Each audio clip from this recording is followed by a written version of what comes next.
Bahkan di Arab sendiri banyak budaya-budaya itu yang dihapus sama Islam. Karena apa? Karena tidak sesuai dengan kemanusiaan. Contoh, kebiasaan orang-orang Arab jahiliyah sebelum Islam datang itu kalau lahir anak perempuan dikubur hidup-hidup. Kenapa? Karena malu punya anak perempuan. Kalau Arab jahiliyah menganggap perempuan itu seperti barang dagangan.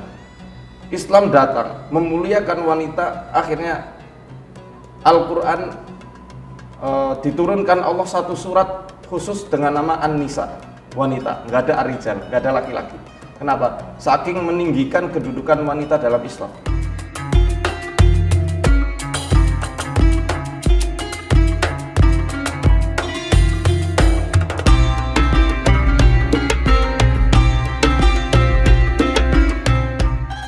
Assalamualaikum warahmatullahi wabarakatuh. Salam rahayu, rahayu, rahayu bagi kita semuanya.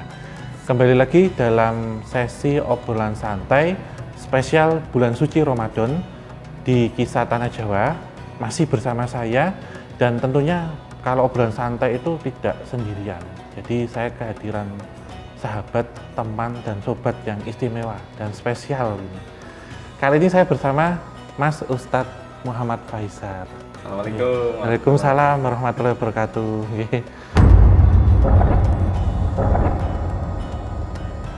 Sehat Mas kabarnya? Alhamdulillah. Mas juga ya? Saya sumringah ya? Sumringah sangat sehat sekali gitu. Apalagi kemarin habis dibersihkan dengan enak ini Mas, jadinya ringan, enteng gitu. Alhamdulillah. Oke. Jadi ini kali kedua kita berjumpa ya. Kalau waktu itu jenengan dan tim MVO kan ke Jogja, ke Kaliurang. Pada kesempatan kali ini kita yang datang ke Bumi Mendoan ya? Bumi Mendoan, ke Sokaraja nih, Getuk Sokaraja sama Seroto ini Mas ya. Kita sudah nyicipi Mas ya? Belum, karena masih puasa, nanti habis ini. Siap. Ini sekarang kita ke Purwokerto, kita ke Banyumas, tepatnya di Sokaraja ya, di kediamannya Mas Ustadz Faisal. Ini kita mau ngobrol-ngobrol sedikit sih Mas. Sebenarnya menjadi pertanyaan saya dan juga mewakili dari teman Sobat Javanika itu tentang perkembangan Islam Mas dari masa ke masa, termasuk juga pengaruh-pengaruh dengan budaya lokal. Salah satunya kita ambil yang spesifik tentang budaya atau pengait kepercayaan atau tentang hal-hal yang berkaitan dengan kejawen. Sehingga kita ketahui kan ada Islam abangan, ada juga putihan ini. Nah ini saya juga tertarik dengan jenengan waktu dulu studi di Kairo ya, di Al Azhar itu, apakah di sana juga menemukan tentang literatur sejarah tentang itu? Gitu. Tentang sejarah keislaman. Iya, iya. Sebenarnya ketika Islam itu datang, jadi Islam ini datang bukan untuk menginvasi dan kemudian menghapus budaya ya. Islam bisa menyatu dan melebur jadi satu dengan budaya, adat, istiadat yang ada di sekitarnya. Namun catatannya satu, tidak berseberangan dengan norma-norma kemanusiaan, terkhusus norma-norma ketauhidan yang sebagai prinsip yang sangat kokoh sekali dipegang oleh para nabi dan rasul. Jadi kalau misal dibilang Islam agama Arab itu keliru, karena sebenarnya sejak zaman Nabi Nuh alaihissalam, Nabi Idris bahkan ya, agama itu disebutnya sebagai Islam. Kalau kita bisa lihat di juz 17 surat Al-Hajj itu, Nabi Ibrahim menamakan kalian itu sebagai muslimin. Nabi Sulaiman ini kan nabi dari Bani Israel, ya, nabinya Bani Israel kan, anaknya Nabi Daud, dan itu menjelaskan beliau juga sebagai Muslim. Ya, memang Muslim itu sebuah identitas kepasrahan total seorang hamba kepada semua perintah Tuhannya. Kemudian Islam yang kemudian telah disempurnakan syariatnya dengan syariatnya yang Rasulullah Muhammad SAW dengan Quran dan juga sunnah-sunnah beliau, datang ke berbagai pelosok negeri yang ada di dunia ini, termasuk juga di tanah Jawa ini. tidak pernah menjadikan pedomannya harus Arab, ya. Maksudnya pakaian, dari segi pakaian, dari segi bahasa, tidak, ya. Kalau misal yang bakunya harus berbahasa Arab, nggak mungkin dong sholat Allahu Akbar kemudian diganti Allah Maha Besar, itu nggak sah sholatnya. Ya, kemudian Qurannya harus diganti pakai bahasa Indonesia atau bahasa Jawa, itu juga ya nggak benar. Ya, jadi yang baku ya tetap baku dalam Arabnya, ya, untuk memudahkan, karena bahasa Arab ini juga ternyata bahasa yang sangat luas sekali pemaknaannya, dan juga bahasa dari Nabi terakhir yang diturunkan, yang diutus oleh Allah. Namun pada aplikasinya di dalam dakwah penyebarannya, Islam sangat ramah dengan adat budaya yang ada di sekitar. Makanya ada sebuah kaidah fikih al-adah muhakkamah. Saking menjunjung tingginya Islam terhadap nilai-nilai adat dan budaya. Al-adah muhakkamah adalah hukum yang ditetapkan berdasarkan adat yang ada di sekitar situ. Misalnya di Madinah adat kebiasaannya itu menggunakan neraca timbangan, ya. Kalau di Mekah pakai kiloan itu, karena orang Mekah itu kebanyakan para pedagang, di Madinah para petani. Maka ya ketentuan muamalahnya berdasarkan itu. Termasuk juga begini, di Indonesia deh, adat kebiasaannya makan nasi sego. Kalau di Banyumas nggak ada sego, katanya sega. Ya. Jadi karena sego ini atau nasi adalah makanan pokok, itu juga yang buat nantinya penetapan zakat, infak, fidyah, ya, menggunakan adat kebiasaan masyarakat di sekitarnya. Demikian juga misal adat nikah. Saya waktu di Mesir itu, orang-orang mau nikah biasanya mengarak mengarak perkakasnya. Jadi kalau yang laki-laki diharuskan harus punya flat, kalau mau nikah dia modalnya besar. Makanya ya ada beberapa yang akhirnya lama nikahnya gara-gara belum punya fulus buat beli itu, buat beli rumah. Flat, kemudian yang perempuan yang ngisi perkakas. Nah kalau ngisi perkakas itu biasanya diarak itu keliling kampung sambil suara yang gitu loh, khas wanita-wanita Arab itu.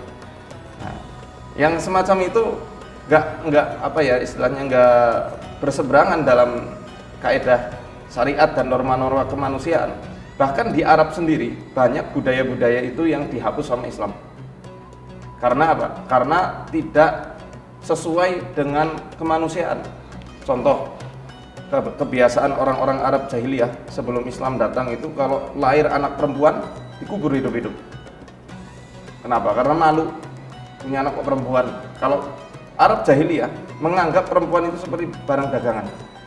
Islam datang memuliakan wanita, akhirnya Al-Quran diturunkan Allah satu surat khusus dengan nama An-Nisa, wanita, nggak ada ar-rijal, nggak ada laki-laki. Kenapa? Saking meninggikan kedudukan wanita dalam Islam. Tidak seperti orang-orang Arab jahiliyah dulu yang menjadikan wanita itu barang yang cuma diperjualbelikan, habis dipakai selesai sudah. Makanya di antara perdebatannya Amr bin As sebelum beliau itu masuk Islam sama Ja'far bin Abi Thalib ketika hijrah ke Habasyah, karena dikejar-kejar ini sama kaum musyrikin Quraisy. Pas di sana ada Raja Najasyi. Raja Najasyi ini beragama Nasrani. Beliau ahli kitab tapi beriman banget, ya, beriman banget sampai ketika debat kan antara Amr bin As. Amr bin As ini orang yang cerdasnya luar biasa. Bersama Ja'far bin Abi Thalib dan beberapa sahabat-sahabat yang lain. Di antaranya Amr itu yaitu menghinakan, kalian kok sama wanita kalah gitu loh.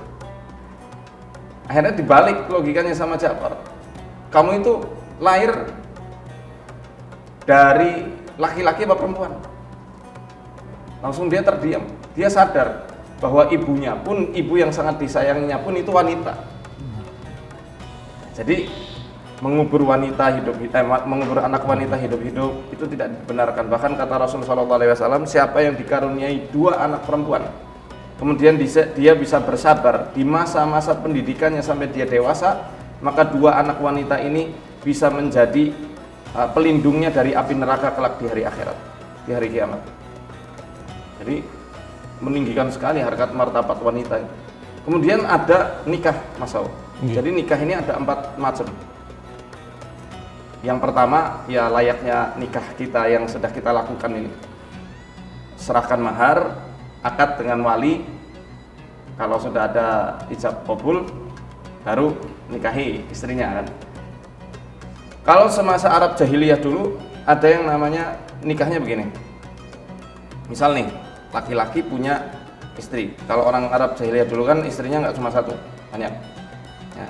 Sehingga ketika masa Islam dibatasi boleh lebih dari satu, tapi cuma sampai 4. Itu pun syaratnya harus adil dan mampu. Salah satu istrinya nih, kalau misal ada yang habis haid. Nah, kalau wanita haid zaman dulu itu juga dihinakan banget. Nggak boleh tidur bareng seranjang sama suami, nggak boleh nyentuh tempat-tempat yang krusial lah di dalam rumah itu. Harusnya kayak di gudang gitu.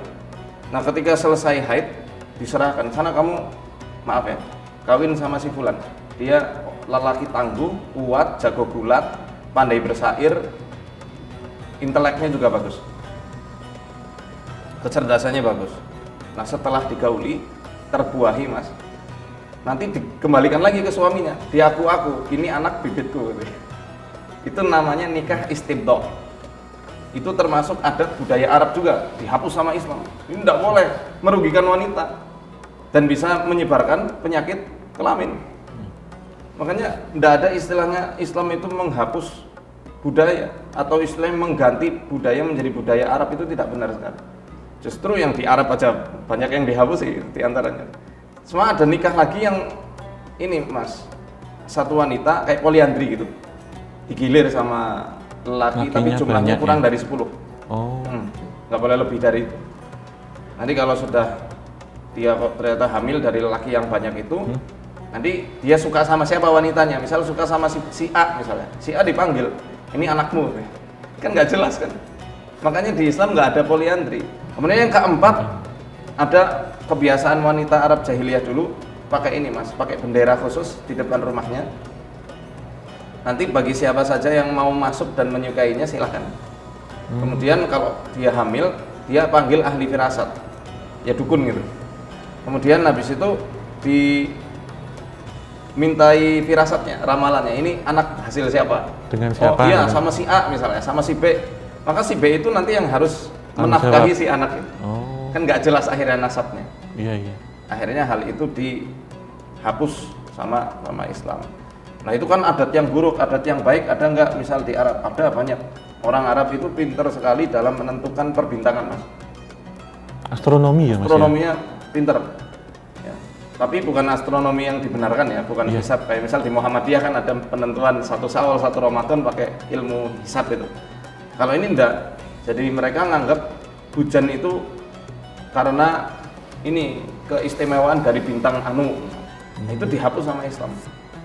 Karena hal tersebut sama saja menyekutukan Tuhan dan apa istilahnya ya, membuat murka Tuhan, gitu.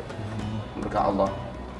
Nah, di Jawa sendiri kan sebenarnya banyak ya terwarnai ya jeniusnya para dewan dakwah Wali Songo dulu dan juga para ulama-ulama zaman dulu yang menjadikan kendaraan untuk mencapai tujuan dakwahnya.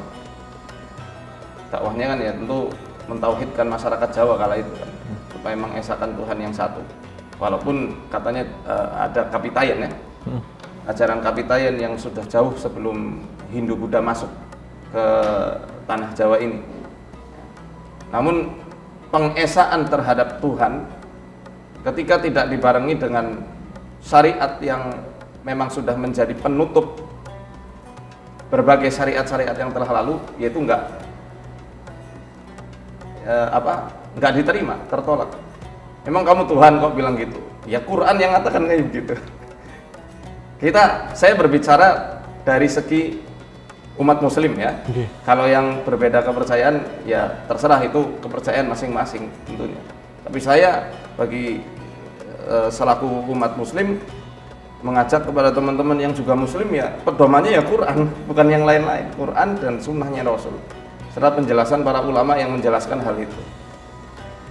Mungkin itu sih Mas kalau dari apa namanya perkembangan yang ada. Kalau di tanah Jawa sendiri mungkin dari awal mulanya penyebarannya itu seperti bulus. Makanya di Masjid Demak itu kan simbolnya bulus, Mas. Bulus, Ya. iya. Memang itu sih katanya apa namanya dalam bahasa Jawanya yang menunjukkan tanggal waktu Condro Sengkolo. Condro Senggolo. Nggih. Nah, 1405 apa ya kalau nggak salah ya dibangunnya. Tapi di situ ada simbol, Mas. Ada simbol bulus melebune kanthi alus kalau nggak salah. Iya. Ya. Masuknya perlahan-lahan Masuknya nggih. pelan-pelan. Jadi untuk menanamkan keislaman ke masyarakat Jawa itu pelan-pelan sekali. Ada yang menggunakan teknik cara bercocok tanam, bikin sawah. Sawah itu kan di antara warisan keislaman zaman dulu, Mas. Dari Syekh Maulana Malik Ibrahim. Kemudian juga ada yang di Belambangan, saya apa namanya saya lupa. Ya. Itu mengajarkan cara menangkal wabah. Demikian juga wayang kulit. Wayang kulit itu kan produknya umat Islam. Produknya Sunan Kalijogo. Wayang golek produknya Sunan Kudus. Karena banyak santri-santri Cirebon yang nyantri ke Kudus, akhirnya wayang golek itu banyak yang tersebar di wilayah Jawa Barat. Sebenarnya produk Jawa Tengah. Dibawa ke Jawa Barat ya, Mas. Ya, dibawa ke Jawa Barat karena banyak santri-santri Cirebon yang nyantri ke Kudus membawa cara dakwah para sunan itu dengan golek. Dan dulu wayang goleknya mukanya rata, Mas, nggak seperti sekarang. Itu dari teman-teman saya yang pernah saya ajak sharing itu seperti itu. Kenapa kok dibikin pipih seperti wayang kulit? Ya ijtihadnya Sunan Kalijogo ya supaya tidak menyerupai makhluk 3 dimensi. Dan wayang zaman dulu, zaman Majapahit itu kan kayak animasi bergerak tuh, nggak dinamis. Jadi ya kayak film anime zaman sekarang, apa namanya, pakai adegan-adegan pemandangannya juga, dan hanya bisa disaksikan beberapa orang, nggak banyak orang. Kalau wayang kulit kan langsung karakternya, bukan adegan per adegannya, jadi bisa ditonton oleh banyak orang. Jadi kendaraan itulah yang akhirnya menjadikan masyarakat itu tertarik. Oh, Islam itu fleksibel sekali ya. Apalagi di Islam tidak ada kasta ya, ternyata kita semua sama. Ternyata yang paling mulia di antara kita bukan yang paling bernasab, bukan turunan raja, bukan turunan priayi, bukan turunan santri atau yang lain, tapi yang paling bertakwa. Dan itu ajaran Quran. Makanya dari situlah mungkin banyak yang memeluk agama Islam. Ya karena filosofi bulus tadi itu ya, Mas, Bulus, ya. Lebune alon-alon Alon-alon, tapi sing kena alus. sasaran. Yang halus tapi kena sasaran. Bulus gitu itu ya. kan kalau nyaplok itu susah sekali keluarnya. Untuk lepasnya nggih. Tapi Susah memang lepasnya. jalannya kan kura-kuranya Pelan. pelan gitu. Iya, memang ada dinamika sosial dan politik ya, Mas, waktu itu yang bisa ditembus gitu ya, masuk ya. Karena kan kita ketahui memang di era peralihan waktu itu dari kepercayaan lain atau kepercayaan adat itu tentunya masih menyimpan hal-hal yang berkaitan dengan feodalisme ya, Mas ya. Iya. Jadi ketika raja ataupun pemimpin yang dimasukin pertama nih itu ketika beliau kemudian berpindah kepercayaan ataupun mengucapkan kalimat syahadat, akhirnya seluruh warganya pun ikut masuk itu juga ke dalam ini itu. Iya. Itu. Menariknya itu dakwahnya yang melebune alus itu Nggih. juga merubah lifestyle, Mas, termasuk gaya berpakaian. Ikat, nah saya kebetulan nggak pakai ikat ini. Nggih. Ikat itu kan produknya Kalijogo, Mas, Sunan Kalijogo. Ikat kepala ya, Ikat, Mas ya. ikat ini belangkon. Belangkon. Belangkon itu kan ya supaya lebih mudah ya, tinggal langsung Tinggal pakai. masang, ya. Kalau zaman dulu kan pakai ikat yang lembaran, kain lembaran itu. Kenapa kok harus ditutup kepala? Ini juga salah satu adab menjaga rasa malunya terhadap Tuhan, terhadap Allah. Karena Allah lah yang megang ubun-ubun seluruh makhluk. Ya. Dan kebiasaan para pendahulu kita, termasuk sahabat-sahabatnya Rasulullah Muhammad SAW, itu kebiasaannya nutup kepala sebagai adab sih sebenarnya. Sampai masuk toilet pun mereka nutup kepala. Makanya Abu Bakar mengatakan, tutupi kepala kalian kalau lagi buang air. Istihya'an minallah, sebagai rasa malu kalian terhadap Allah. Demikian itu pernah Ibnu Umar itu punya pembantu. Dia sampai mengatakan, kalau ada orang ketuk pintu, lihat dia pakai penutup kepala atau enggak. Kalau pakai temui, kalau enggak jangan ditemui.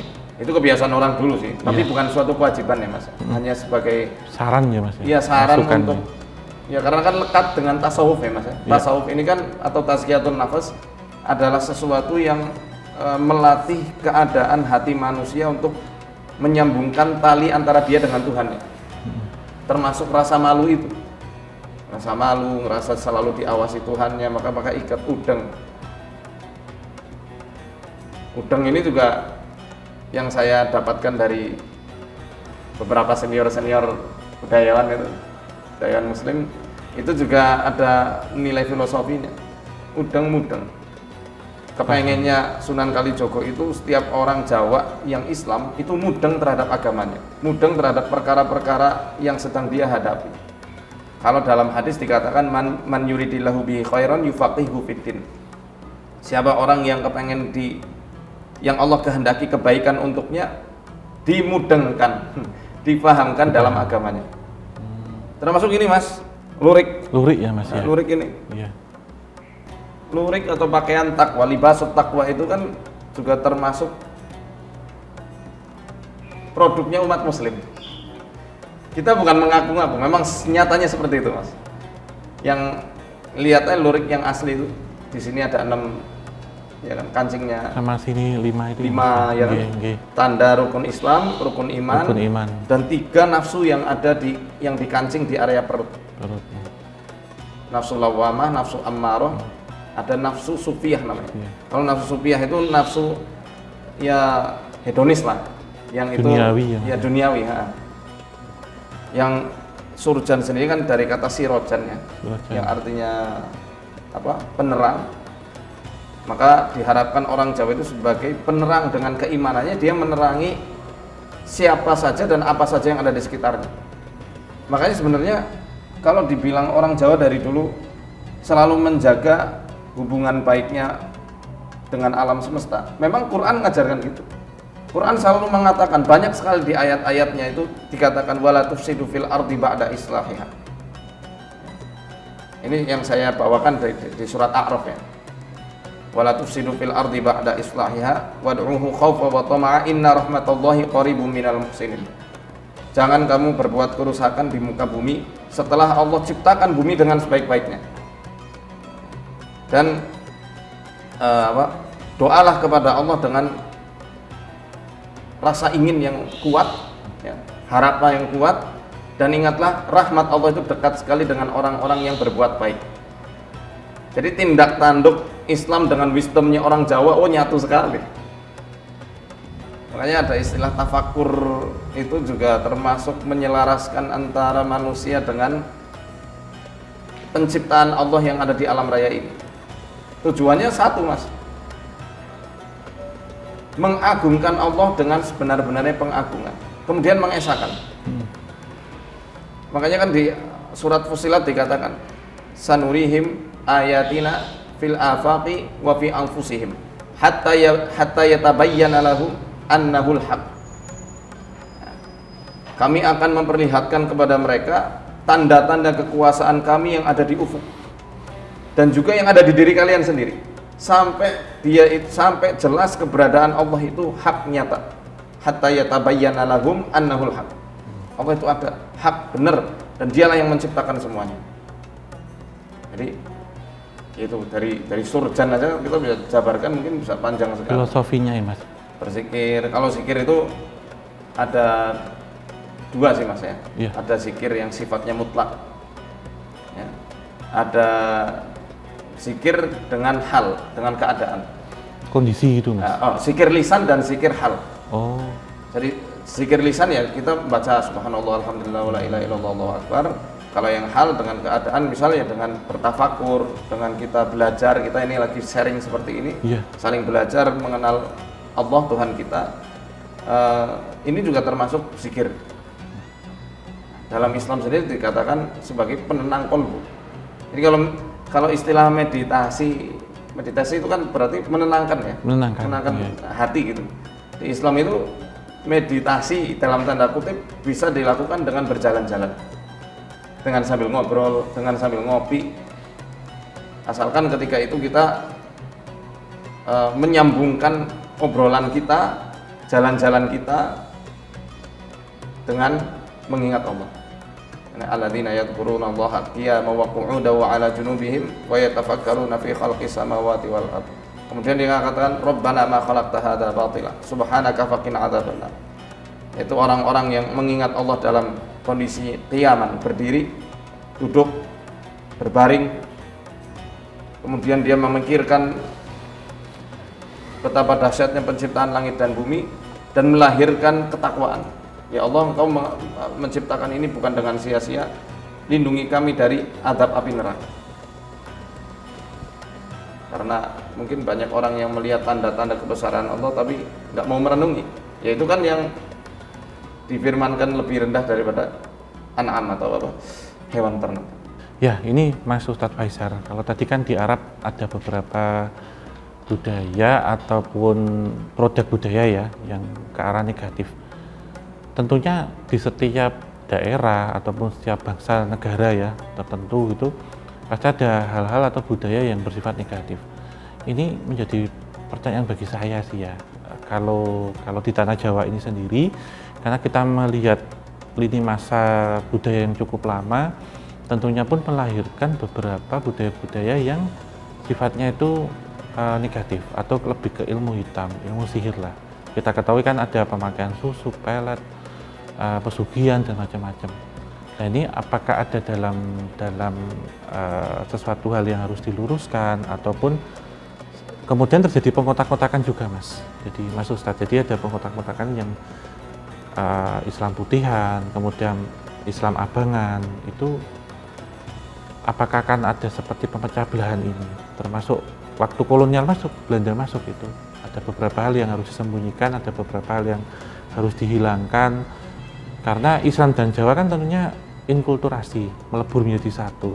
Dan ini menjadi satu kalangan atau golongan mayoritas yang cukup besar gitu. Sehingga kalau yang saya ketahui di era kolonial, memang ini yang kemudian dipraktekkan divided emperor di situ, dikotak-kotakan, dipisah-pisah gitu.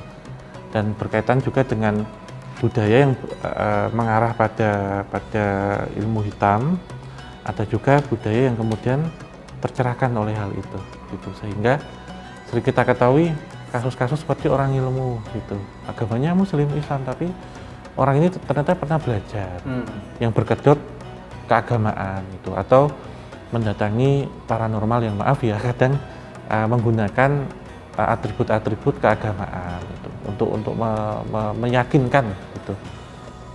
Itu sih Mas Ustadz Faisal. Kalau masalah ilmu hitam, kalau ini saya pribadi ya Mas, saya kurang setuju kalau itu dikatakan sebagai budaya dari leluhur kita. Iya. Karena leluhur kita itu punya warisan yang adiluhung, yang sangat menjaga akhlak, adab, serta tata krama. Istilahnya orang Jawa itu kalau nggak mau dicubit jangan nyubit kan. Adapun ilmu-ilmu hitam itu ya tentu warisannya setan, budaya setan, bukan budaya kita, bukan budaya orang Islam, apalagi juga bukan budayanya orang Jawa. Nah, jadi ya warisan-warisan dari iblis tentunya. Penyalahgunaan ya Penyalahgunaan, Mas. Penyimpangan ya. Ya macam-macam ya. Kayak macam-macam lah. Adapun Islam menyikapi hal tersebut tentu tegas sekali. Karena itu sudah masuk kepada ranah sihir. Ya, kalau ranah sihir itu kalau zaman dulu orang yang melakukan praktek-praktek sihir hukumannya sudah dipotong leher. Zaman dulu, zaman Umar bin Khattab. Jadi ya tentu kita nggak bisa bersinergi dengan yang namanya sihir, ilmu hitam, pelet, santet ya. Kita nggak bisa bersinergi sampai kapanpun. karena sudah antara air dan minyak gitu, antara hak dan batil, dan nggak boleh dicampurkan. Adapun kalau terkait budaya-budaya yang lain, kalau budaya ini kan artinya luas sekali ya, ini budaya yang ke arah mana ini Mas kira-kira? Iya. Yang hitam itu? Iya, yang menjadi penyimpangan kemudian itu diyakini atau disalahgunakan itu, dan dianggap, mas tanda petik, dianggap seperti satu budaya gitu, atau satu produk budaya gitu. Ya. Saya punya literatur tentang itu, buku karya Mas Irfan Afifi, judulnya Saya, Islam dan Jawa. Itu keren sekali bukunya, penelitian beliau juga yang menulis tentang kegalauan beliau tentang orang-orang yang suka memisahkan Jawa dan Islam. Seakan-akan kalau orang yang punya tauhid bagus, rajin ngaji, kok kayak nggak bisa cocok dengan budaya Jawa. Demikian juga orang yang berbudaya Jawa kayak insecure berislam. Dengan sebenar-benarnya, merasa insecure gabung sama masyarakat Muslim yang sekarang ini ya. Kenapa kok bisa seperti itu? Padahal sebenarnya dari dulu ya, ketika suksesnya dakwah Wali Songo tersebar ke seluruh Jawa, apalagi ketika meletusnya perang Sabil Pangeran Diponegoro itu, perang Jawa itu semangat gelora jihadnya luar biasa kuat dari para santri, dari para pejuang-pejuang Islam Jawa, orang Jawa yang Muslim, mujahid-mujahid Jawa. Nah, dari situlah akhirnya muncul ya strategi dari para Belanda ini, ya, karena khawatir muncul lagi generasi-generasi mujahid tangguh seperti eranya Pangeran Diponegoro. Ya. Akhirnya berusaha mereka pisahkan antara kebudayaan Jawa dengan Islam, dibenturkan. Nah, akhirnya banyak juga pembenturan dengan mengait-ngaitkan simbol-simbol Jawa itu dengan klinik. Keris, keris seakan-akan adalah atributnya dukun. Dulu saya sebelum mengenal jauh tentang Tosan Aji, sebelum saya belajar ke Ustadz Salim Afilah, saya sarankan nanti Mas Sau ke sana juga, dekat ya di Jogja juga. Beliau guru saya, guru sejarah beliau. Saya ngerti Tosan Aji dari beliau. Tadinya saya selaku peruqyah Mas, lihat keris itu, wah udah kayak alerginya luar biasa. Rasanya pengen tak musnahkan gitu. Iya, pengen dimusnahkan. Sampai akhirnya saya ketemu sama Ustadz Salim 2019, diperlihatkan. Saya sih yang pengen lihat kerisnya. Wah, ternyata keris yang sebenarnya itu indah luar biasa. Karena beliau kan keris bangsawan ya, berbeda dengan keris-keris yang banyak dipakai oleh para dukun untuk jimat-jimat. Bagus dan saya terpesona. Dari situ saya mulai belajar dan tertarik. Apa sih sebenarnya maksud tujuan orang Jawa pakai keris? Filosofinya apa? Rahasia dari filosofi setiap pamor-pamornya, dapur-dapurnya, bahkan warangkanya.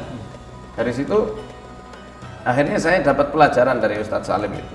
Keris ini sudah dinodai. Ya, dia dinodai dengan adanya film-film yang ada di bioskop, yang ada di sinetron-sinetron, yang kalau dukun mau nyantet pasti nyabut keris. Padahal keris itu bukan untuk seperti itu kan. Dari keris aja deh. Kemudian dari belangkon ikat. Sekarang lihat deh apa yang terbetik pada batin orang-orang yang ada di masjid ketika ada orang masuk masjid pakai belangkon atau ikat, pakai sorjan, pakai jarik. Pasti dilihatnya aliran apa nih? Iya, penyimpangan itu sangkanya. Ya, dikira itu penyimpangan, padahal belangkon sendiri. Ya, belangkon itu kalau kita lihat yang sebenarnya dia ada 17 lipatan. 17 itu tanda apa? 17 rakaat sholat.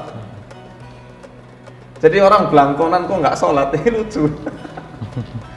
Orang belangkonan kok maaf ini nyembah kepada selain Allah, misalnya minta pertolongan sama jin gitu, sama lautan, sama pohon atau sama gunung. Ini lucu, nggak paham makna filosofi dari belangkon yang dia pakai. Kan ada ini dua juga ya, apa? Ini simbol syahadaten yang harus diikat sebenar-benarnya. Nah itu dipisahkan. Jadi banyak film-film liatin itu kan, apalagi yang drama-drama gerbak dukun itu juga kadang-kadang dukun didandaninya pakaian Jawa. Tradisional Iya. Mas, ya. Sedangkan Betul. dukunnya pakai bajunya seakan-akan kayak ulama gitu. Iya. Yang padahal ikat dan pelangton sendiri itu juga produk saudara Muslim kita yang ada di tanah Jawa. Dan itu bukan untuk merubah Islam jadi Jawa, tidak. Islam ya Islam, ya, yang bisa, yang fleksibel, yang seperti air, tapi tetap tegas. Ya. Dia menyisihkan apa-apa yang tidak sesuai dengan prinsip-prinsip syariat dan ketauhidan. Termasuk konsep atau filosofi air kan membersihkan juga ya Mas, Iya, ya. membersihkan budaya yang Negatif, tadinya ya. kurang baik jadi lebih baik lagi. Luruskan kembali. Diluruskan. Oke. Ya, ini Mas Ustadz Faisar, sebelum kita akhiri ya, 6 SKS ini. Nyimak ini dari tadi. Ini maaf ya, saya jadi banyak bicara. Enggak Mas, justru Harusnya kita saling sharing ini. Mas. justru ini mendapatkan ilmu dan pencerahan baru gitu. Nah ini sebelum kita akhiri, saya mencatat beberapa poin ya, termasuk juga kesimpulan.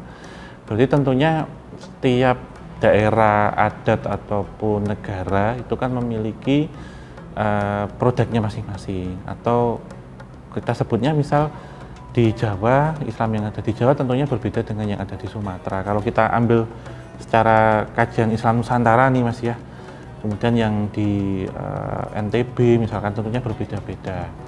Nah ini mungkin sedikit pesan ataupun kesimpulan juga dari Mas Ustadz Faisar seperti apa, karena kita ketahui kan Islam Arab itu kan berbeda dengan Islam Indonesia Nusantara lah, kita ambil secara keseluruhan gitu, Nusantara gitu. Intinya Islam itu adalah agama yang memupuk semangat persatuan dan meleburkan suku-suku dan bangsa-bangsa. Dan itulah yang Allah firmankan dalam surat Al-Hujurat. Jadi nggak ada istilahnya pengkotak-kotakan Islam Jawa, Sumatera, Arab dan lain-lainnya. Hanya saja Islam yang bisa menyejukkan masyarakat yang ada di situ dengan memperbagus ya. Yang tadinya budayanya sudah berkualitas, lebih berkualitas lagi. Yang kurang baik jadi baik. Yang tidak bagus jadi bagus. Ya. Kalau misal di tanah Jawa berbeda dengan Sumatera atau berbeda dengan Kalimantan, berbeda dengan yang ada di Arab dan India, tentu kadang-kadang itu hasil dari ijtihad para ulama dan mubaligh, para dai di zaman itu. Kenapa kok di Jawa banyak sekali menggunakan kesenian? Karena jiwa seni orang Jawa itu tinggi sekali. Kayak contoh Mas, Okay. ini jadi kembali lagi ke masalah dakwah Islam di tanah Jawa ini. Kenapa kok di Jawa ini banyak yang menggunakan seni semisal kayak mocopat, gamelan? Jiwa seni orang Jawa tinggi, dan orang-orang Jawa itu paling senang belajar dengan lagu dan visual. Melihat langsung Iya. ya Mas ya. Ini mocopat itu kan dari Mas Kumambang, Mijil ya, Okay. sampai yang terakhir kan Megatruh kemudian Pocung, semua adalah tembang-tembang. Kalau di dalam, dan ini sebenarnya tradisi Islam juga Mas, udah ada dari tahun 215 Masehi. Dari tahun 215 Hijriah. Ya sekitar tahun 600-an Masehi lah kalau nggak salah. Namanya ilmu arut. Ilmu arut itu ilmu yang melakukan puisi. Main di istilah pesantren, misalnya kalau teman-teman yang ada dari pesantren akan paham bait alfiah contoh. Jadi itu cara metodologi belajarnya para ulama yang ada di sana, di Indonesia, di Jawa, diubah dengan tembang yang lebih, ya genrenya lebih sesuai lah. Sesuai ya. Iya, ya dengan Gampang mocopat itu. diikuti sama dipahami ya Mas ya. Iya. Iya.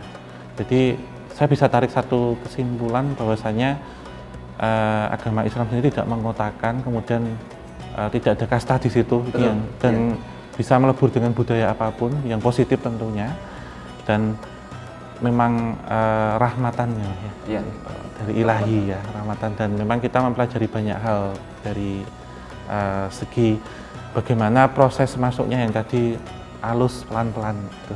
Iya. Kalau kita lihat filosofi yang ada di Masjid Demak sendiri itu bulus gitu. Oke Mas, ini obrolannya sangat menarik gitu ya, mendapatkan satu bekal dan juga pemahaman yang baru tentang persebaran dan budaya Islam terutama di Tanah Jawa dan Nusantara secara keseluruhan. Ini saya mewakili tim Kisah Tanah Jawa dan Sobat Javanika mengucapkan banyak terima kasih. Sami-sami Mas, saya Oke. juga terima kasih loh udah Oke.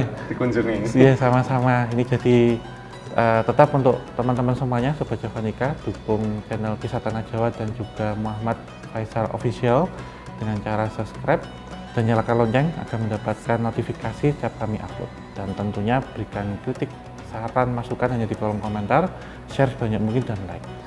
Tentu kita juga tidak lupa kita mengucapkan terima kasih kepada Dus Indonesia yang sudah memberikan fasilitas kami untuk syuting selama ini, dan juga untuk teman-teman penggemar dan yang juga berkreasi di seni fotografi dan juga videografi dapat mengunjungi dan berbelanja di toko Dus Indonesia yang ada di Jalan Galurang. Jadi akhir kata kita tutup obrolan santai kali ini Mas Ustadz Faisal. Akhir kata, wabillahi taufik wal hidayah. Wassalamualaikum warahmatullahi wabarakatuh. Mugi tansah pinaringan rahayu sagung dumadi.